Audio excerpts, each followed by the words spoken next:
Bem, pessoal, estamos novamente aqui para falarmos desse texto, que é um texto, como disse para vocês, complexo, mas que traz algumas luzes sobre a temporalidade, já que ele trata da modernidade e trata também da pós-modernidade, trata do processo de transição.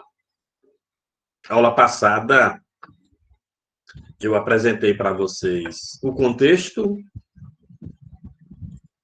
especialmente o projeto, a proposta da modernidade. Vocês lembram que eu falei para vocês que a grande proposta da modernidade é eliminar o reino, né, da necessidade. Em tese, as pessoas não teriam mais necessidade, elas teriam trabalho, o trabalho dignificaria, o salário ele daria para atender às necessidades mais básicas.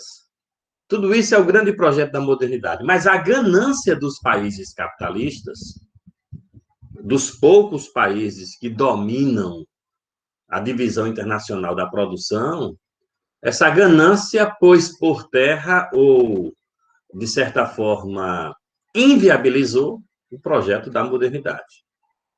E claro que nós estamos falando dessa ganância a partir desses três períodos do capitalismo. O primeiro período, que a gente viu na aula passada, o segundo e o terceiro, que a gente vai ver nesta aula, e uma outra aula sobre os sinais da pós-modernidade, já no processo de transição.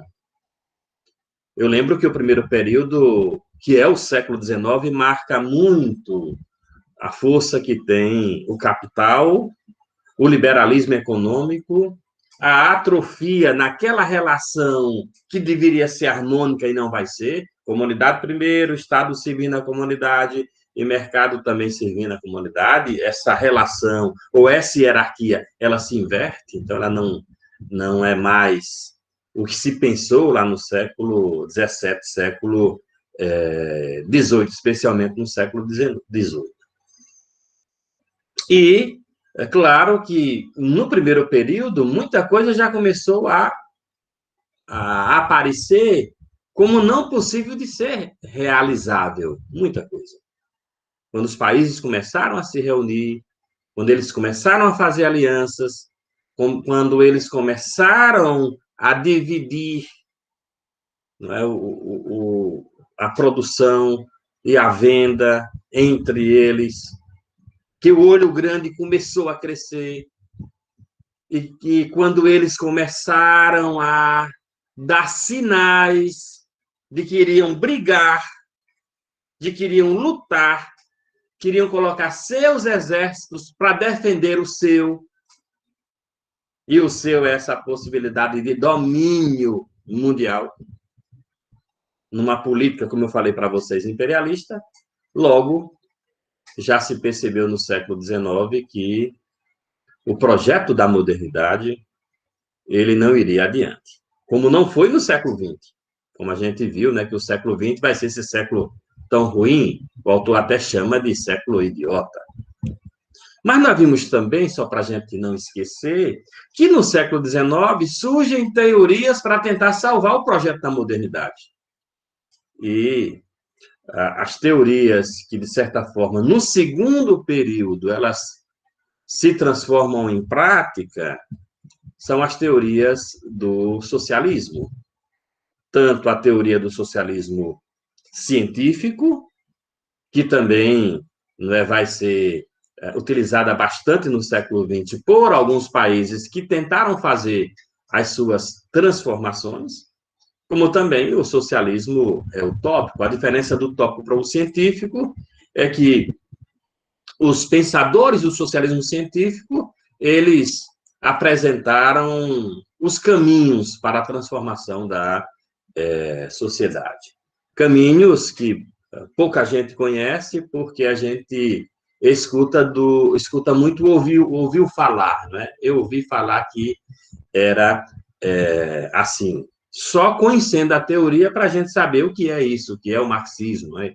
Pouca gente na sociedade sabe o que é, né? E, infelizmente, cai nesta onda da pseudo-verdade e passa a, inclusive, odiar, né? Eu conheço gente que odeia Marx, sem nunca ter lido uma frase, uma linha, um livro. São os imbecis inúteis, né? Porque você tem até o idiota útil, mas a gente tem os imbecis inúteis na sociedade e a sociedade, infelizmente, está cheia desses imbecis que odeiam sem nem conhecer, não é? Infelizmente. E a gente chega no segundo período. O segundo período, a gente vai ver que,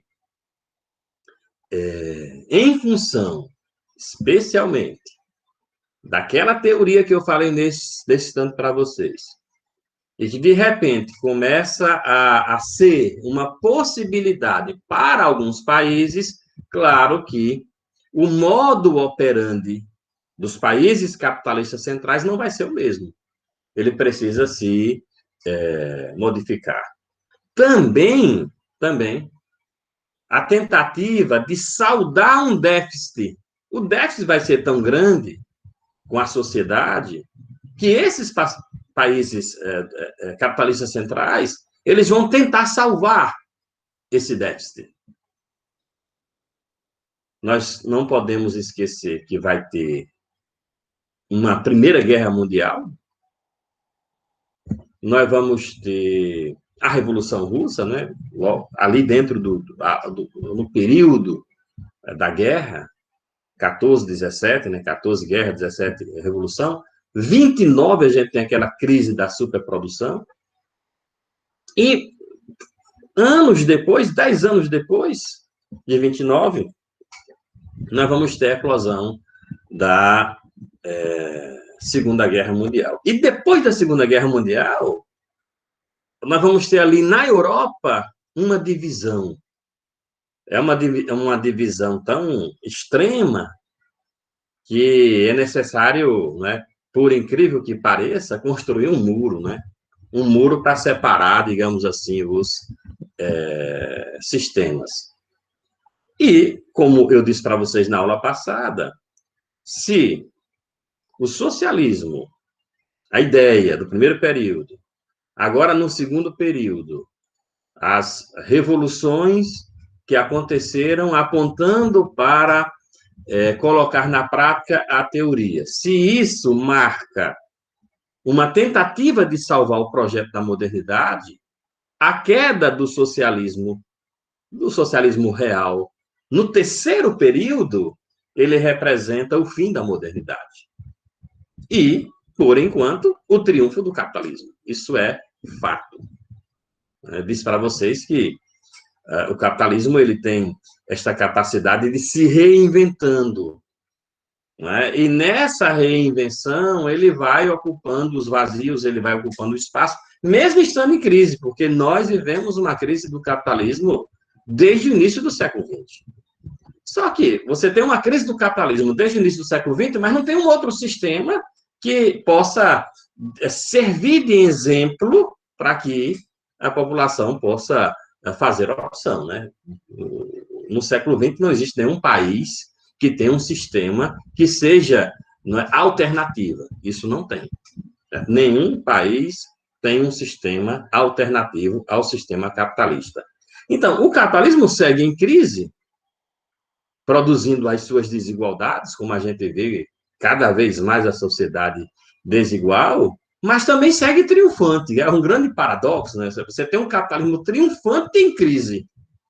Claro que, como eu disse para vocês, se não existe uma oposição que sirva de modelo, ele vai continuar em crise sendo triunfante. Mas é algo para a gente ver no terceiro período do capitalismo. A gente está aqui no segundo, e no segundo nós vamos ter algumas diferenças desse primeiro, né? Eu queria que vocês anotassem essas diferenças, porque elas são importantes.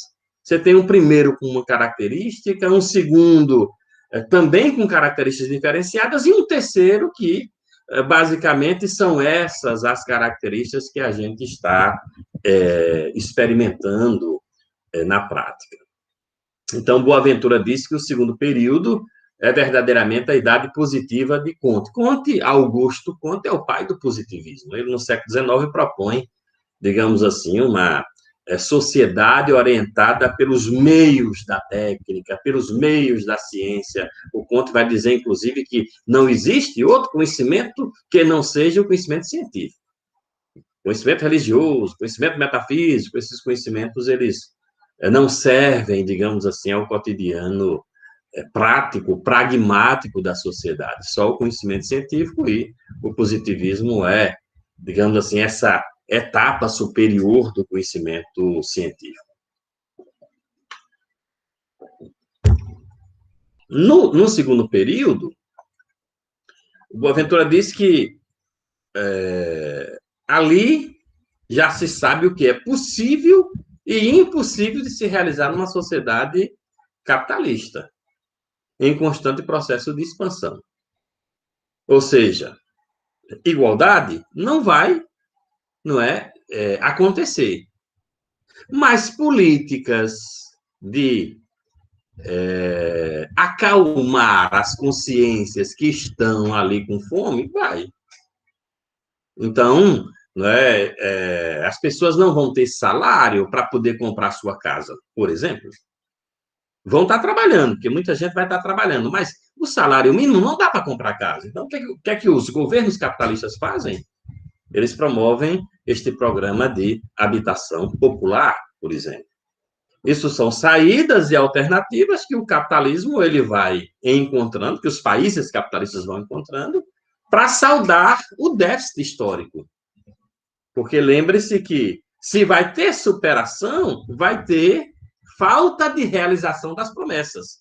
E aí, para saldar isso, elementos pontuais vão sendo introduzidos nesses países centrais e que depois vão ser espelho para os países periféricos ou semiperiféricos, aqueles que sempre têm esse discurso de em desenvolvimento. Mas esse em desenvolvimento vai ser sempre, porque quem decide são os países ricos. Você tem uma cúpula de países ricos. Você tem um G8. São eles que decidem os destinos da produção. E cabe à ideologia mascarar a realidade. O que a ideologia faz, né? Ela faz a gente acreditar que o país será país de primeiro mundo, sexta economia do mundo. Olha, já pensou? Sexta economia do mundo com uma desigualdade muito forte. Como é que você é sexta economia do mundo com a sua população sem saber ler, sem saber escrever, você tendo fila no hospital, né, gente morrendo que não faz exame, e você é a sexta economia do mundo. E a galera bota lá, ainda assina, olha, nós chegamos a ser a sexta economia do mundo. Uma desgraça, não é, rolando solta. Então, esse segundo período, no projeto da modernidade, essa clareza do que é possível e do que não é possível num capitalismo que está em expansão. Já tinha havido a colonização da África e da Ásia, aquela nova colonização do século XIX. Eles estavam brigando, e brigando por quê? Por que tem Primeira e Segunda Guerra Mundial? Porque, não é? A Alemanha acha feia a Itália, aquele povo da Itália é muito feio, então eu vou invadir eles. Não, né? Não é por conta de boniteza nem de feiura. As guerras acontecem em função deste processo de expansão e do domínio de mercados, de matérias-primas e de mercados consumidores. A guerra é própria do sistema. E aí, do que é, digamos assim, possível ou pouco possível, vai-se, como diz aí o slide, se concentrar nisso como se fosse, né, o único, mesmo porque não está, como eu falei para vocês na aula passada, na natureza do sistema a promoção da igualdade. Isso não é do sistema. É uma falácia alguém no sistema capitalista acreditar num tipo de governante que está dizendo que vai promover a igualdade. Isso é uma falácia, né? Não se deve acreditar nisso, porque não é da natureza do sistema. O processo de concentração e exclusão ocorre tanto no pilar da regulação, como no pilar da emancipação, e produz num e no outro, e nas relações entre eles, articulações mais compactas e ajustamentos mais finos, já que, né, por exemplo, as leis elas vão sendo criadas, mas essas leis sendo criadas, elas estão concentradas para algumas categorias, especialmente no ramo da normalização ou do sistema jurídico penal, por exemplo. A lei vai sendo construída nesse período para proteger a classe mais abastada e, claro, punir, penalizar a classe mais pobre. É ela, inclusive, que ocupa os diversos lugares onde há a punição. Os presídios estão cheios de quem? De gente pobre, né? Não é de gente, por exemplo, rica, como se os ricos não cometessem delitos, né? Como se eles não cometessem delito nenhum. Vocês vão ver no livro que vocês estão lendo, na quarta conferência, que eu acho um livro fantástico, porque nos conta a história do direito penal. Vocês vão ver lá no livro que o bispo Watson, lá da Inglaterra, vai dizer as leis são feitas para punir os pobres. E quanto mais cresce, por exemplo, a concentração do capital na mão de alguns, mais a lei ela vai estar ali, né, enquadrando a sociedade mais pobres, né? Porque essa população mais rica ela vai se sentir ameaçada e com medo. Daí o direito civil, especialmente para a proteção da propriedade privada. Mas isso a gente vê lá no livro de Foucault. No campo da regulação, as transformações são profundas e vertiginosas. O mercado, eu disse para vocês que o mercado ele vai estar pujante. Pujante quer dizer crescente. Ele vai estar crescendo nos 3 períodos. E aqui ele cresce muito e se consolidam aquele tipo de mercado que a gente viu muito no texto de Ética e Trabalho, que é o mercado concentrador, que a gente chamou esse mercado, acho que vocês lembram, não de monopólio, e chamou de quê? Oligopólio. Os oligopólios começam a surgir, começam a ser uma realidade neste segundo período do capitalismo. Então, o princípio do mercado continua em expansão, mais do que no período anterior, rompe com os quadros institucionais e os limites de atuação característicos desse período, assumindo novas formas e abalançando-se a horizontes mais amplos, ou seja, o capital acumulado, o excedente deste capital acumulado na Europa, ele vai chegar no mundo inteiro. E ao chegar no mundo inteiro, ele vai promovendo o que a gente chama de dependência. Existe até uma teoria da dependência. Nós vamos estar dependentes deste capital estrangeiro que vem, claro, como empréstimo para, entre aspas, desenvolver a nossa economia. Eu diria para vocês, esse capital externo vem para manter dependente a nossa economia, não para desenvolver a economia.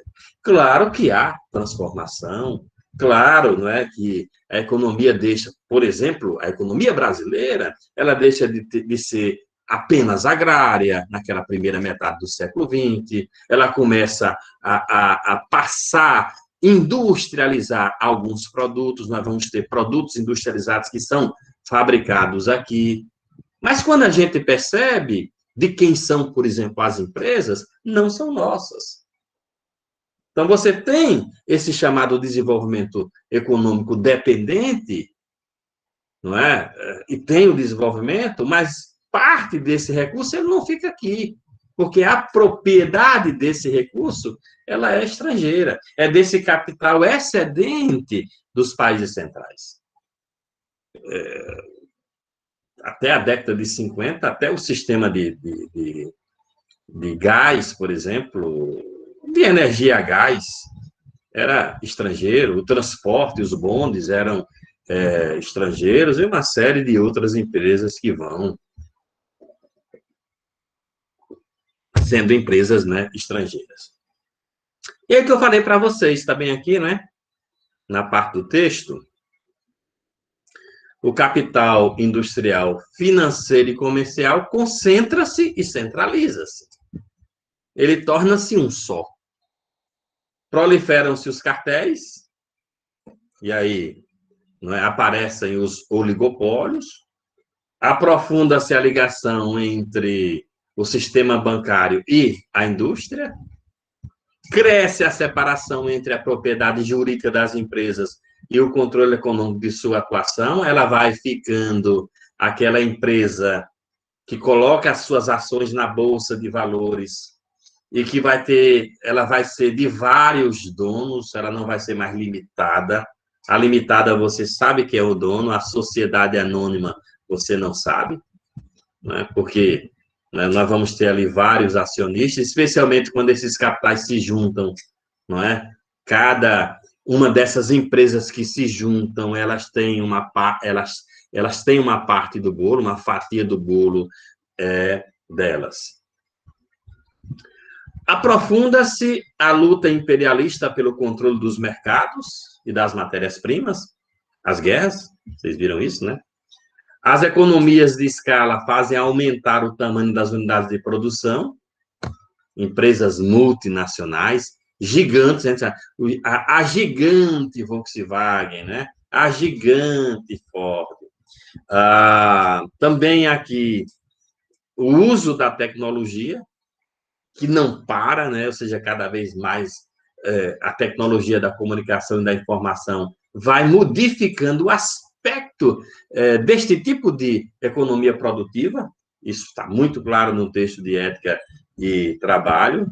Falei para vocês dessas cidades, que elas já crescem no primeiro período, e agora elas se tornam grandes cidades, e vão sendo modelos, né? Eu acho que disse para vocês, se não disse, deve estar gravado lá nas minhas aulas, que esse tipo de cidade, ele é um tipo de cidade que espelha desenvolvimento, mas espelha também muita contradição e muita desigualdade. É lá onde vai ter mais gente na rua, é lá onde vai ter gente mais na rua, que eu digo é gente, né, pedindo, gente morando na rua, é lá que vai ter mais favelas, né, áreas periféricas, é lá onde os problemas mais agravantes vão estar, neste tipo, né, de cidade que concentrou, que é um tipo de ordem, de organização, de arranjo urbano, que não pensou no tipo de consequência que esses lugares teriam em função de capitanear recursos para desenvolver ou industrializar determinados lugares. E não estou falando apenas do Brasil, estou falando dos países centrais, dos Estados Unidos também, né? Eu acho que só quem modificou essa característica foi a China, porque quando ela começou, não é, a utilizar esses elementos do sistema capitalista, ela resolveu planejar de forma diferenciada e, não é, como diz aqui o texto, interiorizar o seu processo de desenvolvimento. Aí foram criadas várias zonas econômicas especiais na China para poder dar um desenvolvimento um pouco mais, né, descentralizado, diferente do que aconteceu nos países dos países capitalistas centrais, inclusive com muitas divisões, não é? você tem uma área só agrária, uma área só industrial, e as áreas industriais concentradas, cidades concentradas, os problemas que nós vemos hoje, resultado desse tipo de planejamento. Comunidade, veja. Quanto ao princípio da comunidade, a gente tem um princípio de regulação, né? Tem um princípio, nesse princípio da regulação, nós vamos ter o Estado, a comunidade e o mercado. Quanto ao princípio da comunidade, o desenvolvimento industrial capitalista e a consequente expansão do operariado, por um lado, exigindo melhores condições de trabalho, porque os operários vão tendo consciência a partir daquelas teorias que foram, e daquelas análises que foram feitas no século XIX, então eles vão exigindo que as condições de trabalho sejam melhores, e, de fato, essas exigências, elas terminam tendo resultado. Aquelas condições de trabalho que a gente viu no texto de ética de trabalho, de 16 a 18 horas diárias por dia, acho que vocês lembram disso. Elas passam aqui, no segundo período, a ser metade. Então, isso é o resultado, né, dessa expansão do operariado, da consciência que ele vai tendo e, claro, né, das reivindicações que o operariado vai fazendo. Também, neste período, nesse segundo período, existe o que o autor chama aqui de alargamento do sufrágio universal. O que é isso? É que, como vai haver um processo de rematerialização da comunidade, a comunidade vai entendendo que é necessário, não é, romper aquela situação de inércia do passado, porque, em tese, a norma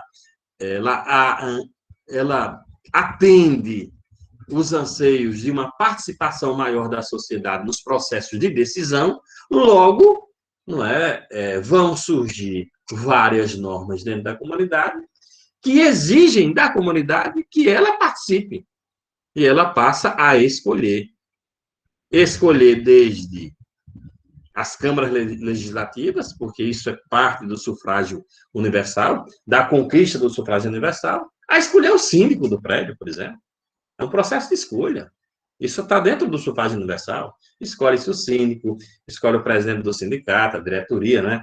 Escolhe da associação de moradores, e escolhe também vereadores, vereadoras, né? Prefeito, governador, presidente. Isso é dentro desse sufrágio universal que é alargado, que não está ali só para o sistema político partidário, ele está para outros tipos de representação. Ainda nós vamos ter, como diz aqui o texto, não é, que esse sufrágio universal é inscrito na lógica abstrata da sociedade civil, do cidadão formalmente livre e igual, né? E, por outro lado, essa nova rematerialização da sociedade que faz com que as classes se vejam e exijam direitos. É esse segundo período que a gente vai vendo que os direitos, em função dessas reivindicações, eles vão, neste caso, acontecendo. Então, a reivindicação, a luta, a manifestação social, elas são, como está dito aqui, anotem aí, práticas de classe. Então, quando eu luto pela minha classe, quando eu participo do meu sindicato, né, quando eu vou para a rua protestar, reivindicar melhores condições de trabalho, eu estou lutando pela minha classe. Agora, essa luta, ela precisa se transformar numa política. Então, tem a luta de classe, que se transforma em política de classe. Então, a política de classe, ela já é resultado da luta. Então, quando você vê, por exemplo, lei de salário mínimo, de 13º, quando você vê, por exemplo, o auxílio, não a doença, né? Quando você adoece, tem um auxílio à doença, aquele descanso remunerado, pagamento de hora extra, pagamento de hora extra, claro, né? Não tem hora extra que é pago, o descanso aos domingos, que mais, né? As diversas leis que vão protegendo a classe. Isso são políticas de classe. E isso são oriundas do segundo período do capitalismo. As classes, especialmente as trabalhadoras, elas vão conseguindo. É tanto, não é, que para isso, dentro do Estado, para vocês terem uma ideia, é necessário ter um ministério que atenda essas reivindicações, que regule, que fiscalize, já que ao Estado cabe cumprir o mínimo ético. E aí, dentro do Estado, vão ser criadas as instituições para fazer valer na prática as políticas de classe. Porque a reivindicação é uma coisa, né? Ou seja, a prática de classe é uma coisa, a política é outra. Quando existe a política, é necessário ter, né, o processo, as instituições que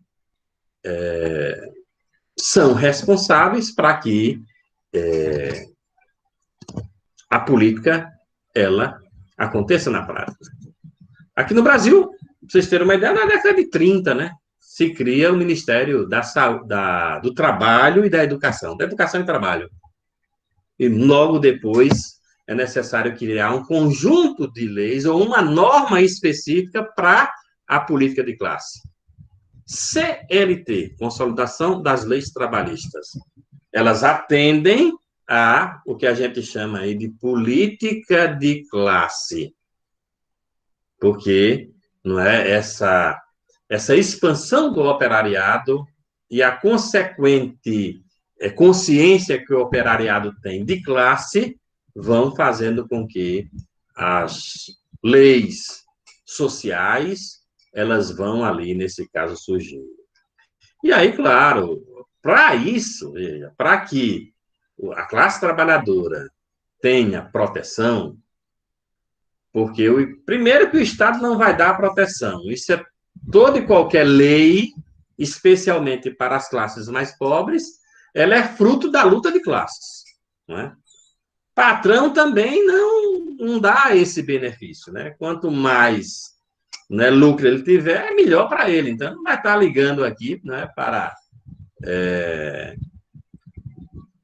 a luta da classe trabalhadora. Se ele puder colocar o trabalhador domingo ele coloca. Ele está pensando no dele. Nós é que sabemos que a gente não pode trabalhar de domingo a domingo, né? Morre de cansado. E aí vem a importância que tem as instituições que fazem a política de classe aparecer. Sindicatos, partidos políticos ligados às categorias de classe. Se não tiver os partidos ligados à categoria de classe, não tem política, não é? De classe, não tem política que ajude ou que contribua com os trabalhadores. Não tem política de classe. Por isso foram importantes, por exemplo, na década de 20, aqui no Brasil, mas antes nos Estados Unidos, na Europa, a criação dos partidos comunistas. Eles são importantes. A pessoa que trabalha, que tem 13º, que tem férias remuneradas, o texto de férias, não é? Que tem seguro-desemprego, que tem fundo de garantia, e escolhendo com o Partido Comunista, devia pedir ao seu patrão que tirasse tudo isso. Tira tudo isso aí, tira tudo isso. Eu não quero férias, eu não quero 13º, eu não quero nada de direito. Deveria mandar tirar. Aquelas pessoas que escolhendo com os partidos, não é, comunistas.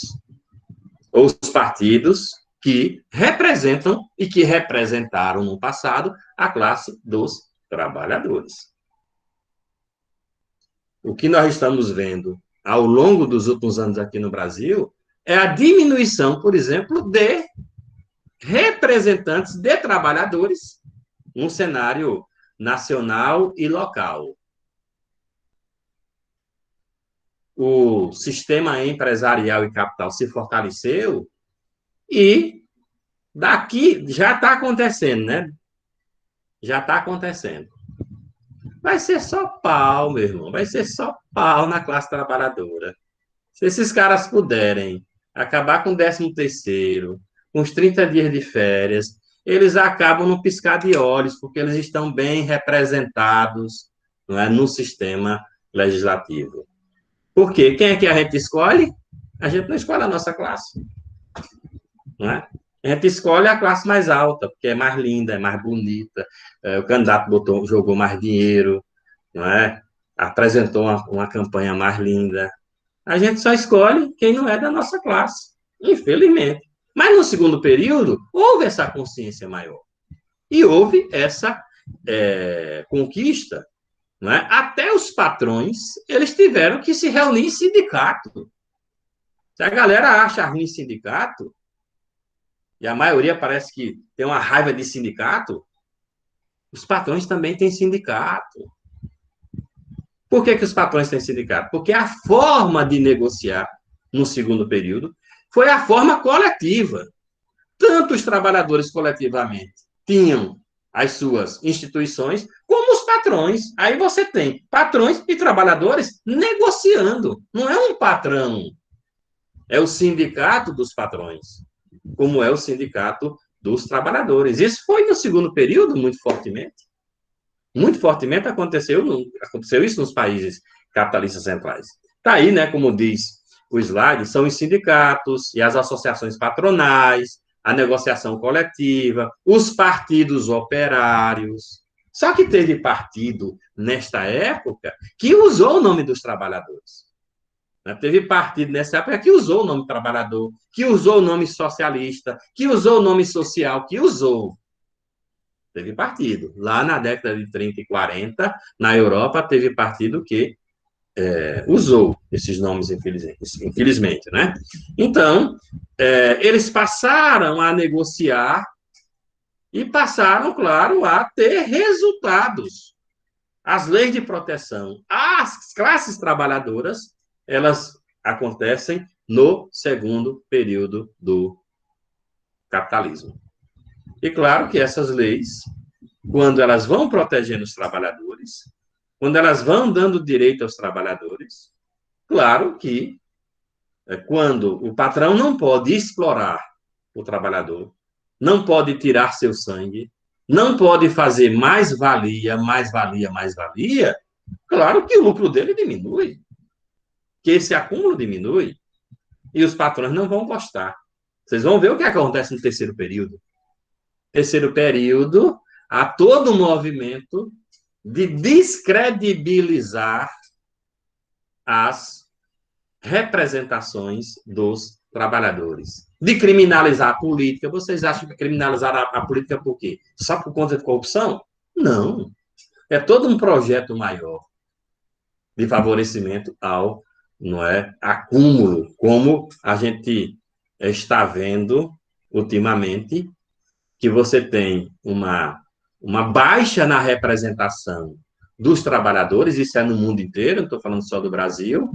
Essa baixa de representação dos trabalhadores nos partidos no mundo inteiro, o resultado dessa baixa é um acúmulo maior de capital de uns poucos, como eu coloquei na aula passada, é 1%. São aqueles que trabalham com cifra de trilhões de dólares e que estão, neste caso, acumulando e acumulando muito. É bem isso que a gente está vendo. Pouca representatividade das classes trabalhadoras no cenário político partidário, né, porque houve toda uma lógica de criminalizar a representação dos trabalhadores, da classe trabalhadora, e, por outro lado, eles foram ocupando espaço. Ocupando espaço e, claro, não é? Acumulando, que o resultado dessa ocupação de espaço é acúmulo de capital. E o que está acontecendo bastante, não é? Nos últimos tempos. Este processo de rematerialização social e política é um dos aspectos mais característicos desse período, e o seu dinamismo deve-se, em boa parte, às transformações na composição das classes trabalhadoras, a sua crescente diferenciação interna, né? Cada vez mais os trabalhadores foram criando consciência e foram, inclusive, não é, negociando coisas particulares, isso aconteceu. Tem um debate sobre isso, não é?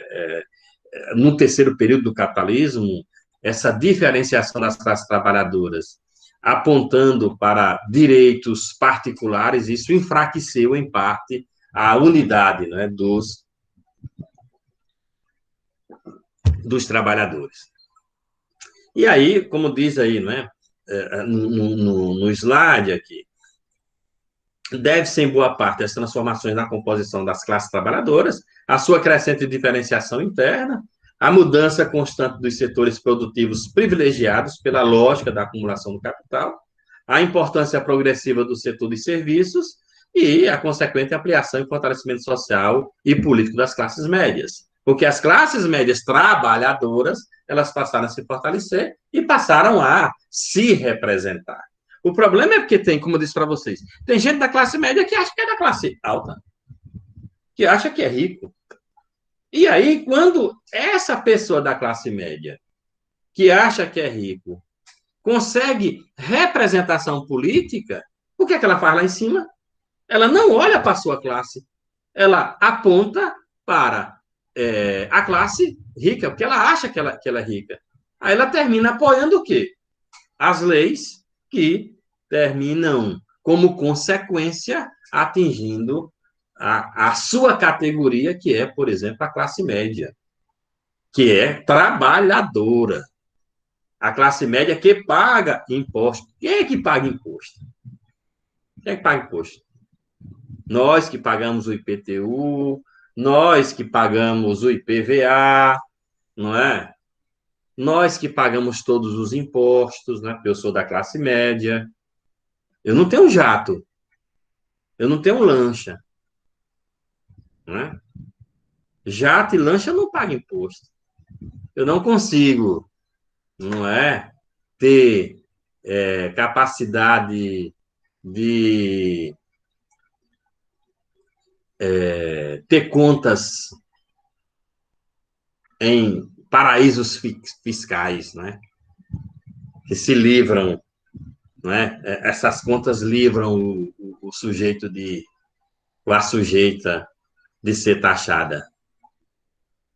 Não somos nós é que pagamos. Mas, infelizmente, somos nós que estamos elegendo pessoas que fazem leis para não nos ferrar depois. Porque parece que a gente nem se vê como trabalhador. Porque nós somos os trabalhadores. E a gente, infelizmente, né, como falei para vocês, não se conhece como trabalhador. O Estado, veja, tem um negócio interessante, porque com as crises que aconteceram, especialmente a de 29 e as duas guerras, aí o Estado teve que repensar a sua atuação.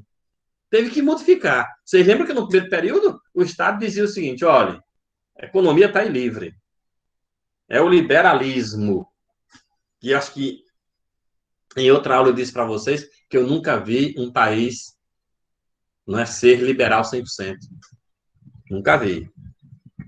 Tem países mais, tem países menos, mas liberal 100% não tem. Então, o que é que vai acontecer no segundo período? O Estado vai ser agente de transformação da comunidade e do mercado. Né? Então, ele precisa se transformar. Ele precisa mudar aquela característica, que é a característica do Estado mínimo. Não dá para ser mínimo agora no segundo período. E aí, claro, ele vai inflar, ele vai inchar, ele vai ser agente da produção. Quem é que disse que o Estado tinha que ter uma empresa de mineração? Uma empresa de exploração de petróleo? Quem é que disse que o Estado tinha que ter um banco? Quem é que disse que o Estado tinha que ter uma empresa de avião? No primeiro período, isso era impossível.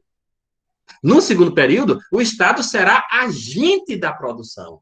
Ele estará na produção, porque ele precisa salvar o capitalismo da crise. Porque só quem salva o capitalismo é o Estado. Então, ele precisa entrar para poder coordenar, não só coordenar as políticas, como nesse período ser esse agente efetivo da produção. Aí, como diz aí o slide, a sua articulação cada vez mais compacta com o mercado evidencia-se na progressiva regulamentação dos mercados, nas ligações dos aparelhos do Estado aos grandes monopólios, na condução das guerras e de outras formas de luta política pelo controle imperialista dos mercados, na crescente intervenção do Estado na regulação e institucionalização dos conflitos entre capital e trabalho. Por isso, nós vamos ter ali um Ministério do Trabalho, como eu falei para vocês, coordenado ali pelo Estado, que vai regular, neste caso, os conflitos. E claro que o Estado, aqui é o chamado Estado de intervenção. Então, o Estado interventor, o Estado que intervém na economia, para tentar minimizar essa crise porque passa os países capitalistas centrais. Lembrando da crise da subprodução, que é uma crise do liberalismo, lembrando da crise da ganância, certo? Do resultado da ganância, que são as guerras mundiais, e lembrando também do socialismo real, que começou a aparecer na União das Repúblicas Socialistas Soviéticas, e depois nos países ali satélites, nos países ali da Europa e Ásia, especialmente ali do leste europeu, onde, como eu disse para vocês, o muro ele foi feito. Então, era necessário que o Estado, ele, não é, aparecesse. E ele modificasse a sua característica de ação. O adensamento da articulação do Estado com a comunidade está bem patente na legislação social. Né? Você vai ter um direito social, você vai ter uma CLT, por exemplo. No aumento da participação do Estado na gestão dos espaços e nas formas de consumo coletivo, saúde, educação, transporte, habitação. E eu queria que vocês anotassem a criação do chamado Estado-providência, ou Estado do bem-estar social, que é bem da política dos países capitalistas centrais, que no Brasil foi assumida por dois grandes partidos que assumiram o controle político da sociedade. Isso que aconteceu no segundo período lá na Europa, acontece aqui no Brasil. Isso é da social-democracia da Europa, o Estado do bem-estar social. Assumido pelo PSDB, quando governou o Brasil, e assumido pelo PT. Esses dois partidos que governaram o Brasil, eles passaram a aplicar a política dos países capitalistas centrais que tiveram que modificar a sua ação em época de crise. Para aqueles que não conhecem, e a maioria da sociedade que não conhece, que não discute, e acha que o governo do Partido dos Trabalhadores foi um governo diferenciado, porque está aí, não é? Anote, a criação do Estado do bem-estar social, porque serve aos países capitalistas, no momento de crise, como vai servir ao Brasil mais tarde, quando a gente implanta, não é, esse chamado Estado-providência, que continua o Estado-providência. O governo de Jair Bolsonaro, apesar, né, de apontar e aportar para uma possibilidade de voltar ao primeiro período, com um Estado menos presente, na pandemia, todos os governos, né? Na pandemia, o que aconteceu? O Estado teve que salvar a sociedade, teve que salvar a economia. Então, tem que, não é, ter auxílio emergencial. O que é um auxílio emergencial? Ele está dentro de que política? Está dentro da política do Estado-providência. Daquilo que já foi experimentado com sucesso depois das guerras, depois da crise. Isso foi experimentado lá na Europa. E que é experimentado aqui no Brasil. Que é o grande conflito que a gente tem hoje é esse, né? Você tem militares, né? E claro que não queria entrar aqui nesse debate, mas os militares sempre foram muito nacionalistas e foram sempre muito deste Estado-providência, porque eles aprenderam com, não é, as políticas lá europeias. E, claro que hoje há um choque entre, não é, alas militares no Brasil com o governo, porque parte do governo do governo atual, quer implantar esse Estado liberal, não é, do primeiro período. E os militares são nacionalistas. Tem militares que não querem que venham as empresas que foram criadas neste tipo de capitalismo, que é o capitalismo do Estado-providência, do Estado interventor. Grandes empresas nacionais, elas foram criadas na época da ditadura militar, pelos militares. Aí você tem parte desse governo que quer vender tudo. Aí você se choca com, claro, o interesse dos militares que estão no poder, você tem vários militares no poder, alguns já saíram por divergência, e vocês sabem disso tanto quanto eu, né, que eles já saíram, em função, certo, desse choque que tem entre um tipo de pensamento liberal e um tipo de pensamento mais, né, de Estado providência. Que acontece, como eu disse para vocês, não é? O grande laboratório foi a Europa, da primeira metade do século XX, em função das crises que aconteceram na Europa. E aí, só continuando aqui o slide, todas essas transformações ao nível da regulação tiveram por objetivo ou consequência redefinir o projeto da modernidade, em termos do que era possível na sociedade capitalista. Então, o que é possível? Não é possível a igualdade, como eu disse para vocês, mas é possível o Estado tentar investir na educação, na saúde, e aí ir promovendo essas chamadas políticas públicas dentro do capitalismo. E aí, como falei para vocês, habitação. Não dá com salário mínimo para você comprar uma casa, mas dá para o Estado financiar, que é o Estado, né, como agente e como aquele que participa, como diz aí o slide, aqui na gestão do espaço e nas formas de consumo coletivo, na saúde, na educação, nos transportes e na habitação. Aí vão ser criados ministérios para coordenar essas políticas nacionais em função, não é, de atender em parte as promessas da modernidade. Não vai ter saúde boa para todas, mas vai ter o meia-boca. Não vai ter educação boa para todos, mas vai ter o meia-boca, como tem o meia-boca, né? Não vai ter habitação para todo mundo, mas, não é? De repente, vão tendo ali políticas de habitação a cada governo para resolver o déficit de habitação. Veja, o déficit, essa palavra déficit está aqui no nosso texto. As transformações ao nível do pilar da emancipação, nesse segundo período, são igualmente profundas e apresentam tendência, de algum modo, convergentes com as que ocorreram no pilar da regulação. As transformações podem ser simbolizadas na passagem da cultura da modernidade ao chamado modernismo cultural. O que vai significar o modernismo? O modernismo designa aqui a nova lógica da racionalidade estética expressiva e o processo do seu extravasamento, tanto para a racionalidade moral prática, como para a racionalidade técnico-científica. O que é que quer dizer esse slide, que está tão difícil da gente entender? Que na emancipação, cada vez mais, aquela ideia de cultura de elite, ela cresce e ela separa a sociedade e ela divide a sociedade, não é? Você vai ter uma sociedade culta que escuta MPB e uma sociedade não culta que escuta brega, por exemplo. É bem essa divisão imbecil que eu acho, né? Porque a gente vê que são hábitos, são costumes, né?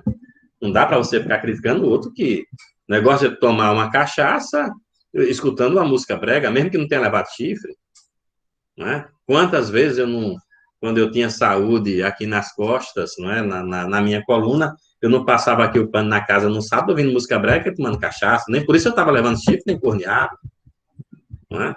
Mas aí, se você é intelectual, se você é inteligente, se você está na universidade, você tem que ouvir, né? Você tem que ouvir ópera, você tem que ouvir a chamada música com letra, MPB. Isso é bem desse segundo período, né? Que no terceiro, digamos assim, essa divisão, ela se quebra no terceiro período. Porque o mercado vai lá e diz, o mercado é que enxerga que essa divisão é idiota. O mercado. E o próprio mercado quebra com esses conceitos, né, de elite, que tem que consumir isso, e a pobreza consome o que não presta, e vamos ter ali um que a gente chama de circularidade cultural.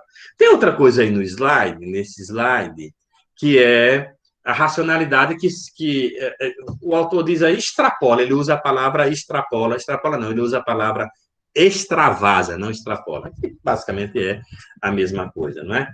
Uma sociedade cada vez mais regulada por leis, o espírito positivo objetivo ele é mais forte, né? Você tem um direito muito mais ali atuante, mas atuante no sentido de fazer com que as leis elas sejam cumpridas, né? Então você e também ter lei para tudo. Então nós regulamos o nosso cotidiano, regulamos coisas que a gente não precisava regular. Tem coisa que você não precisa regular. A educação é que, em tese, tem que mandar lembrança, não só mandar lembrança, né? Eu me lembrei do ditado educação mandou lembrança, né? Quando a gente faz uma coisa mal educada. Mas tudo vai sendo, nesse caso, regulada. E é deste segundo período a nossa racionalidade instrumental ser potencializada. Por quê? Porque as ciências técnicas estão a velocidade da luz, vamos dizer assim, né? Naquela velocidade, não é incrível. Mas vai ter exclusão, concentração, né? Na arte, né? Nessa coisa da alta cultura e cultura de massas, que eu falei para vocês nesse instante. Na racionalidade moral prática está presente, por um lado, na forma política do Estado, que ao mesmo tempo que penetra mais profundamente na sociedade, com não é, a obrigação, com a obrigação não, com no Estado que está presente mais na sociedade, obrigando a sociedade a cumprir os termos normativos. Por outro lado, também, esses termos normativos, essas normas, elas são difíceis, tem toda uma linguagem complexa, que, como diz aí, nós somos muito mais obedientes e cumprimos a norma do que somos aqueles agentes ativos para discutir a norma, para entender a norma, né? Mesmo porque essa norma vai ficando cada vez mais complexa de ser entendida e compreendida. Só aquelas pessoas que entram no curso de Direito que vão, neste caso, né, saber. E está, por um lado, presente na emergência da consolidação de uma ciência jurídica, dogmática e formalista. Se eu for professor de vocês em antropologia, eu vou estar falando dessa coisa da dogmática e da zetética, mas especialmente, né, desse período dogmático, pseudamente isenta de preferências axiológicas e políticas, porque o direito não é isento, a gente está descobrindo isso, né? Lapidarmente formulada na teoria pura do direito, especialmente do pensador que vocês vão estudar muito, que é o pensador Kelsen. Está finalmente presente no campo da racionalidade cognitiva instrumental, pelo surgimento de várias epistemologias positivas, pela construção de um ethos científico ascético e autônomo perante os valores e a política, pela glorificação de um conhecimento científico totalmente distinto do conhecimento do senso comum e, em tese, não contaminado por ele, e ainda pela crescente especialização das disciplinas, ou seja, pela vigência da ansiedade, da contaminação no interior da própria ciência. É bem o segundo período, né? O segundo período que amplia essa racionalidade cognitivo instrumental, cria um ethos científico, a gente vai dar muito valor à ciência, às coisas que vêm da ciência. Por um lado, não é, nós vamos ter nesse segundo período, um fortalecimento das especializações. A gente vem de um tempo em que o sujeito, a pessoa tem que conhecer o todo, e aqui no segundo período, com esse processo de fortalecimento da parte, aí não é, as especializações elas vão crescer. Bom vai ser, por exemplo, aquela pessoa que estuda só o direito penal e que se qualifica e se especializa no direito penal, então ele vai ser um bom jurista, ou vai ser um bom advogado ou advogada porque ele é especialista no direito penal. Isso é do segundo período. Lembra do texto de ética de trabalho?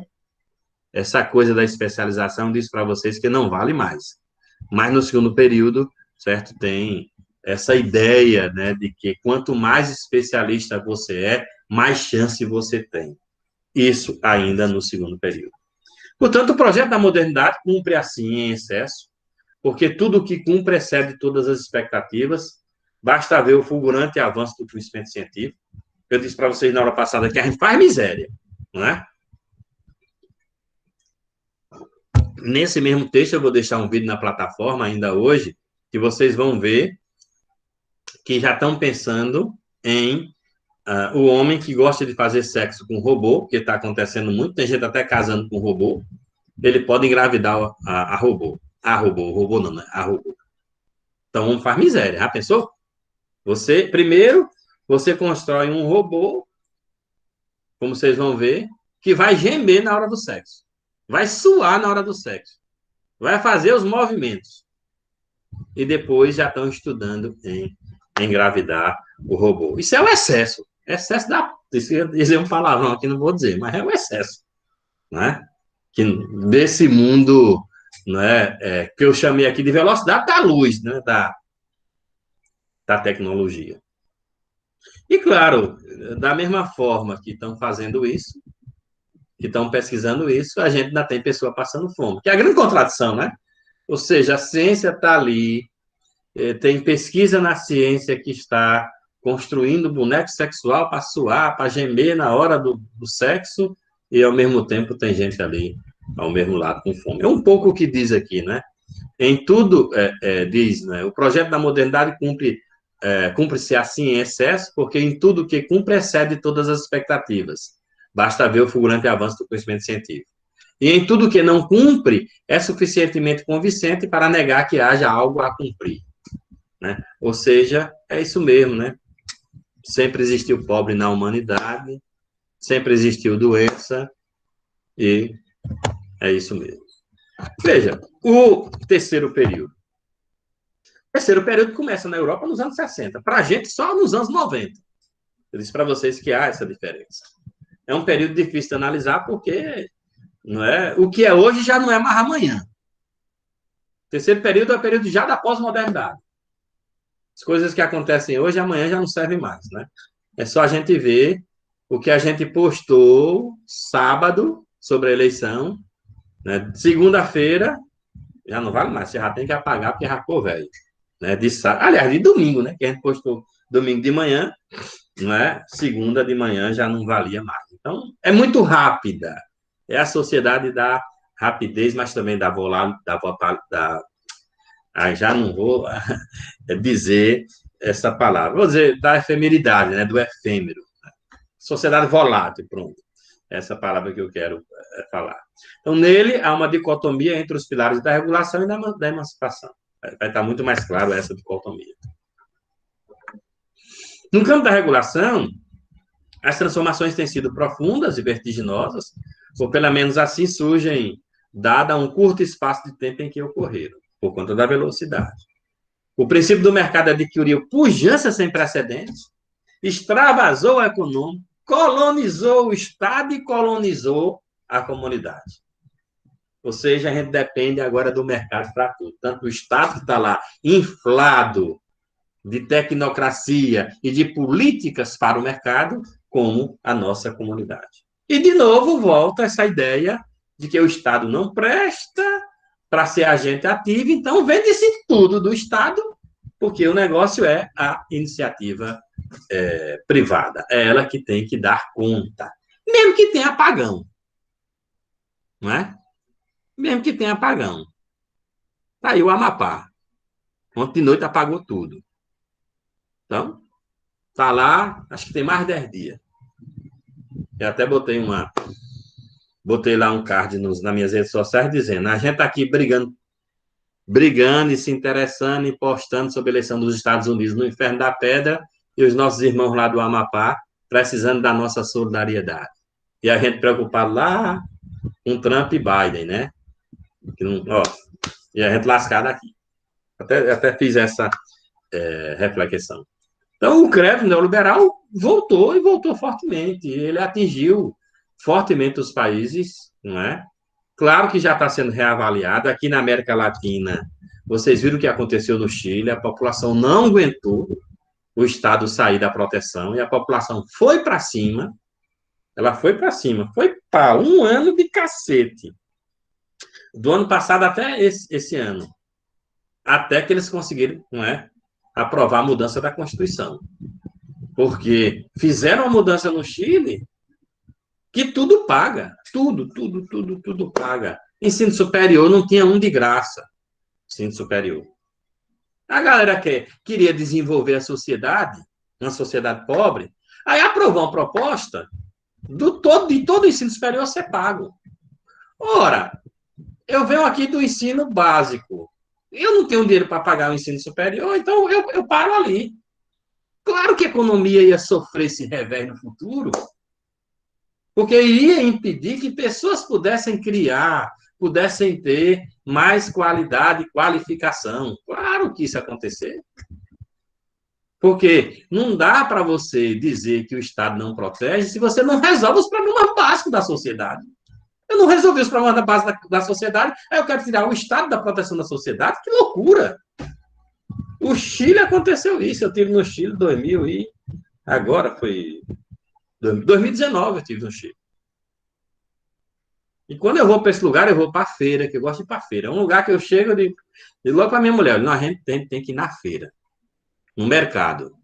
Toda semana eu vou aqui. O povo disse que se quiser me matar, me mata na Areia Branca, porque todo domingo eu tô lá. Eu gosto de ir para a feira, eu gosto de ver o povo comendo, eu ver o que é que tem na feira, né? E eu fui lá no mercado no Chile. Onde é o maior mercado daqui? A maior feira. Tá, peguei o metrô, fui. Quando eu desci, quase eu não conseguia caminhar, porque era um monte de gente vendendo de tudo. De que sociedade é essa que implantou o neoliberalismo para melhorar a vida das pessoas e está aqui esse negócio? As pessoas sem emprego vendendo de tudo. De tudo. Quase não conseguia passar, entrei na feira, voltei, depois fui por outro lado, né? Aí tirei umas fotos do transporte coletivo, né, do metrô, tirei umas fotos de umas coisas lá, para dizer aqui o exemplo que eu via o ministro da Economia dizer, quando, no início do governo, que queria chegar, né, aonde chegou o Chile. Eu tinha ido no Chile, eu digo, pelo amor de Deus, não é exemplo. Mas a população foi para cima, né, pelo menos modificou. Mas nós voltamos com esse chamado credo neoliberal muito fortemente, voltou à Europa, não é? E, claro, a América com esses revés, né? Não vai e não vem. No plano econômico, os desenvolvimentos mais dramáticos são os seguintes: crescimento explosivo do mercado mundial, propulsionado por um novo agente criado à sua medida, as empresas multinacionais, as corporações, torna possível contornar, se não mesmo neutralizar a capacidade de regulação nacional da economia, porque o Estado fica colonizado. Os mecanismos corporativos de regulação dos conflitos entre capital e trabalho, estabelecidos a nível nacional no período anterior, enfraquecem. Aquilo que eu disse para vocês, os trabalhadores foram lá, criaram os partidos, os sindicatos, criaram leis. Chega no terceiro período, né, nós vamos ter ali um enfraquecimento, o salário vai ser menor, o poder de compra vai ser menor, e o poder e a força que tem os sindicatos também serão menores. Com isso, como eu falei para vocês, né, aqueles que lucram e que acumulam cada vez mais. A flexibilização e a automatização dos processos produtivos, vimos isso no texto de Ética e Trabalho, vocês lembram, né?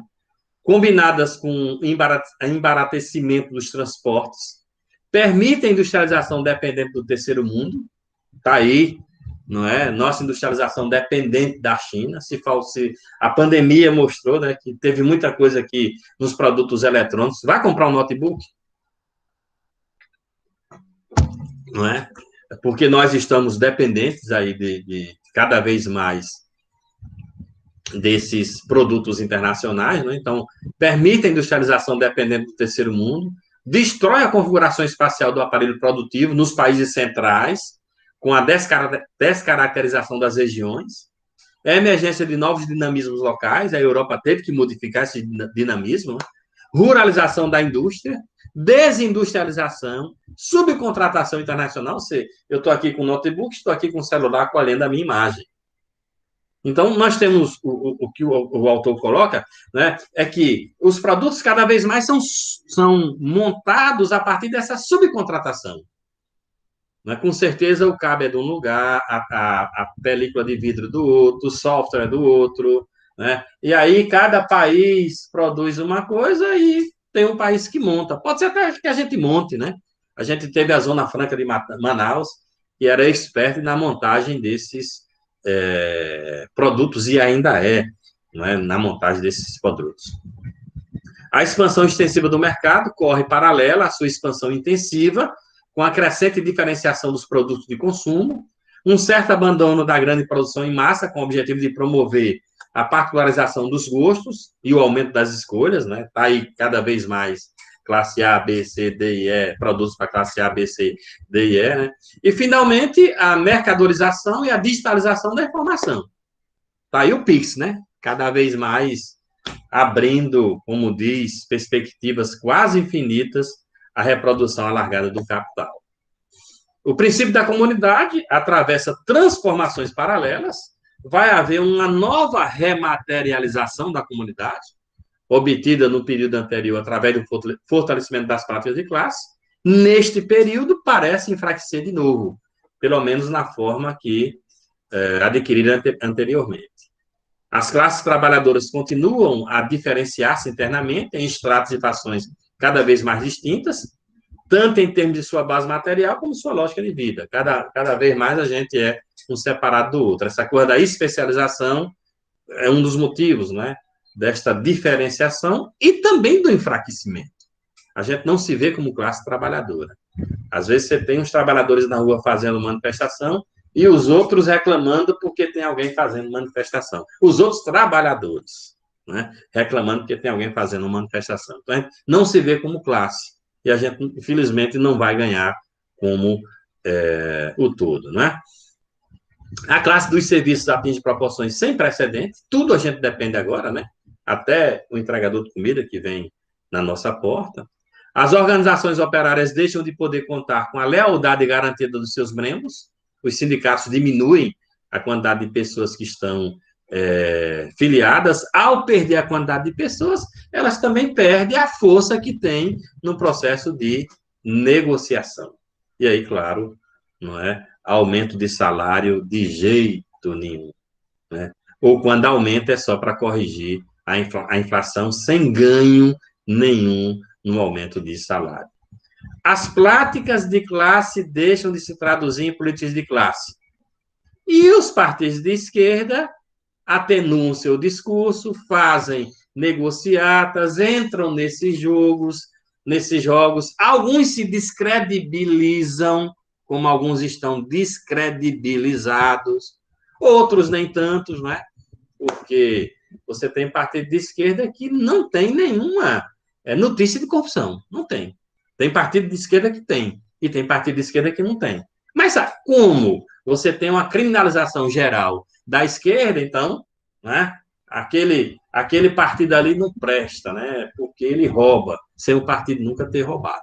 Né, porque existe, não é isso também, existe o joio, existe o trigo, só que, não é, de repente a gente não enxerga o trigo, só enxerga o joio. Então, os partidos de esquerda, eles atenuaram seu conteúdo ideológico, seus programas, em função do apelo eleitoral, modificaram as suas estratégias e, né, depois das denúncias de corrupção, está aí, né, a classe trabalhadora a ver navios sem ter representantes e diminuindo a sua representação, que, num futuro aí bem próximo, as legislações, elas vão todas, né, perecer.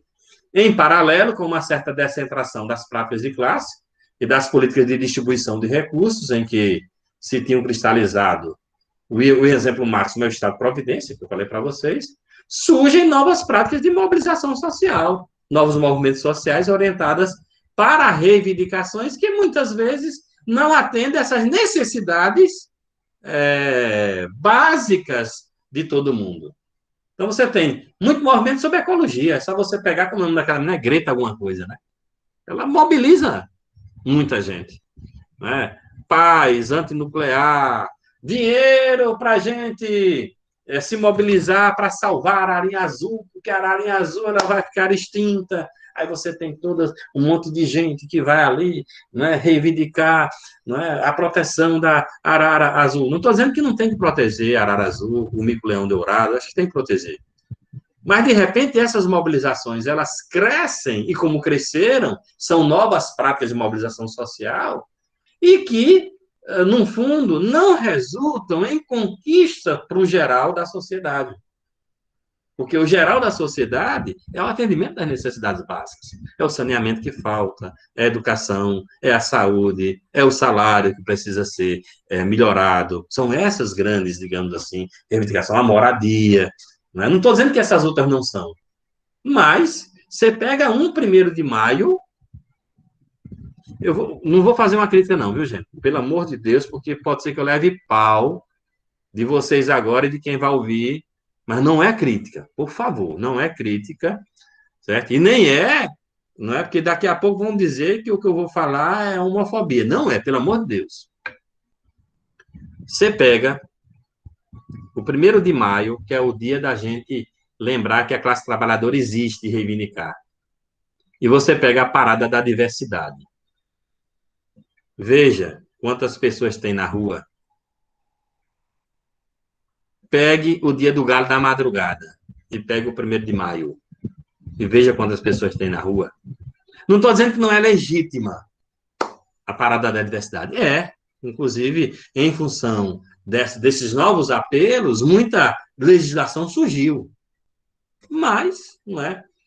Infelizmente, a gente termina levando, enquanto classe trabalhadora que nós somos, a gente termina levando um baque, porque esses movimentos, esses novos movimentos, não conseguem capitalizar ou levar para ele essas reivindicações, que são reivindicações de todos da sociedade, neste caso da classe trabalhadora.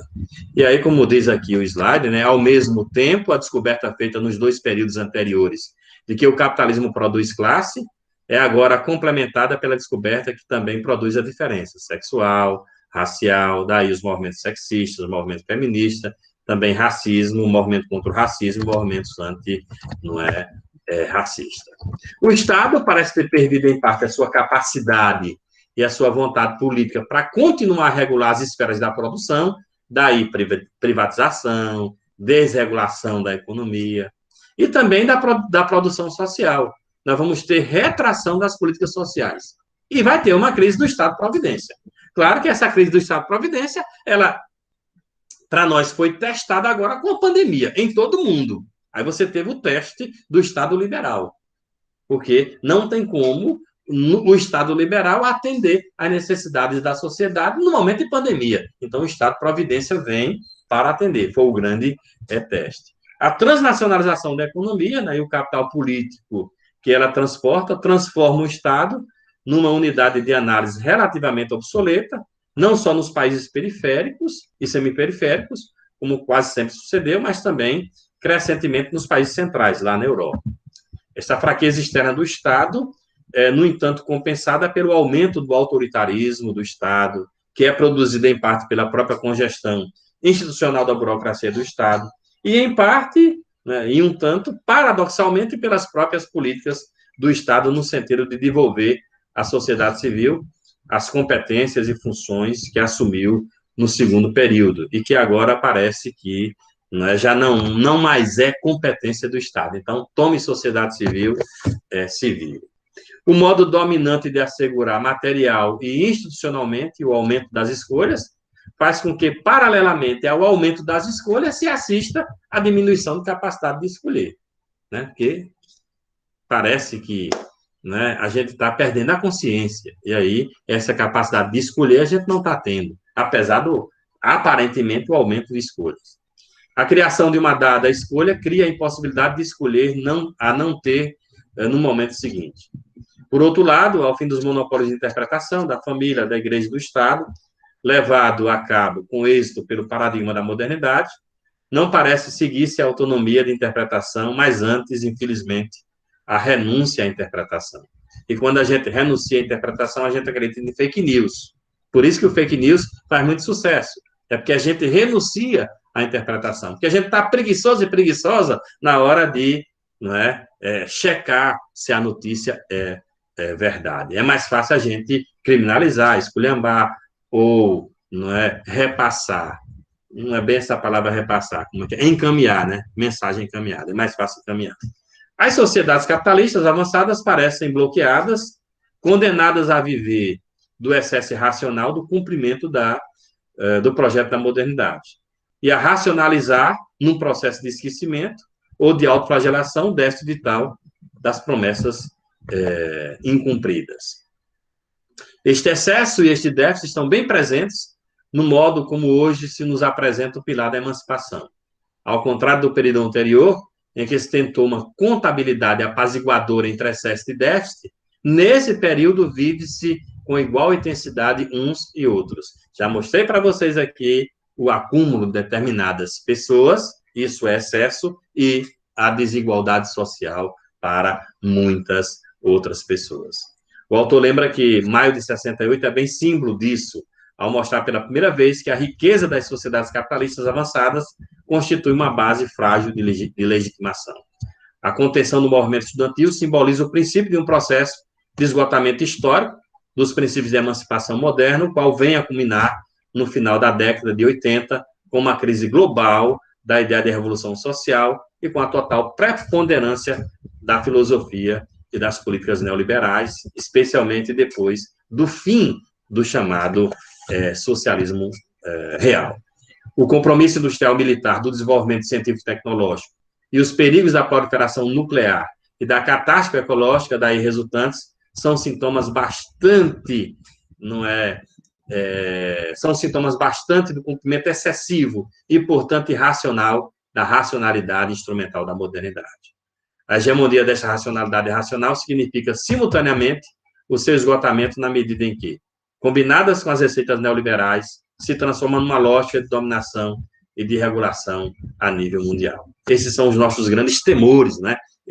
Esse compromisso industrial militar com o desenvolvimento científico e tecnológico cria cada vez mais armas potentes de destruição em massa e a catástrofe ecológica vai mostrando para a gente, não é, o cenário deste novo período ou desta nova temporalidade.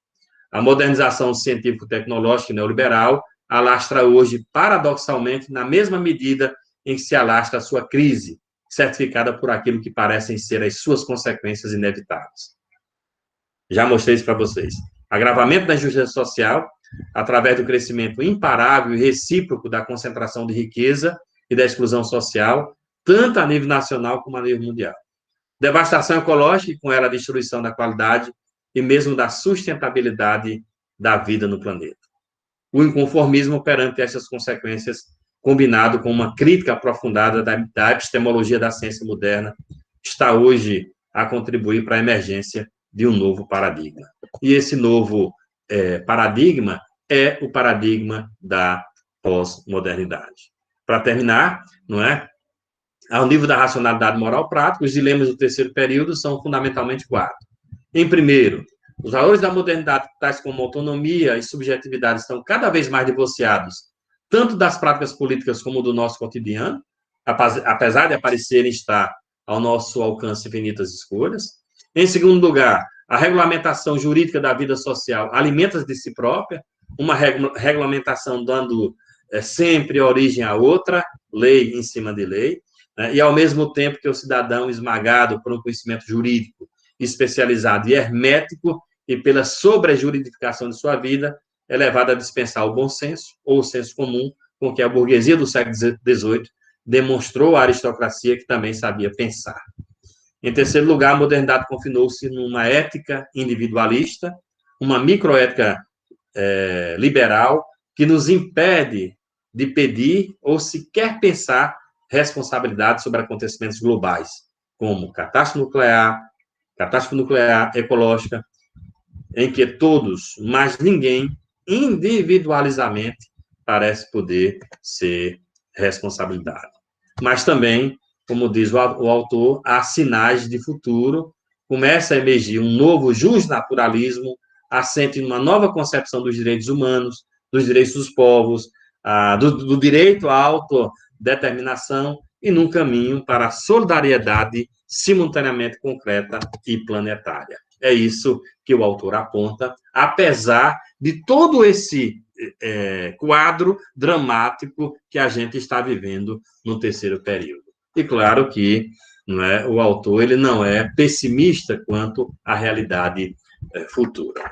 A próxima aula ela vai tratar desses sinais da pós-modernidade, o que está acontecendo com a sociedade e como a gente pode ter saídas ao que eu chamei aqui de quadro dramático.